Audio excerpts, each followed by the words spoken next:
کہتے ہیں کہ صدر صدام حسین نے گرفتاری کے بعد عدالت عالیہ کو یہ درخواست کی تھی کہ اسے قید کے دوران نہ تو کپڑے دھونے اور نہ ہی سگریٹ پینے کی اجازت ہے۔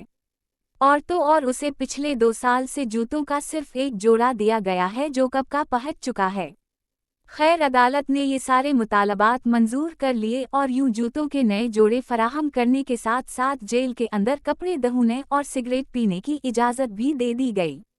صدام حسین عراق کا وہ حکمران تھا جو 48 محلات، 3000 قیمتی سوٹوں، 250 جوتوں، 10,000 خوشبو کی بوتلوں اور 1100 قیمتی گاڑیوں کا مالک تھا، جس نے اپنی مونچہی رنگنے کے لیے 12 ماہرین کی ٹیم رکھی ہوئی تھی، جس کے سگار ہوانہ سے آتے تھے، جس کے لیے مشروبات فرانس کی کمپنیاں بناتی تھیں، جس کے کپڑوں کا ناپ لینے کے لیے ٹیلر لندن سے آتا تھا،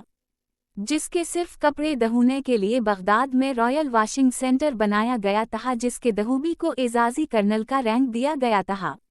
جس کے کسی بہی سوٹ کی باری 2 یا 3 سال کے بعد آتی تھی۔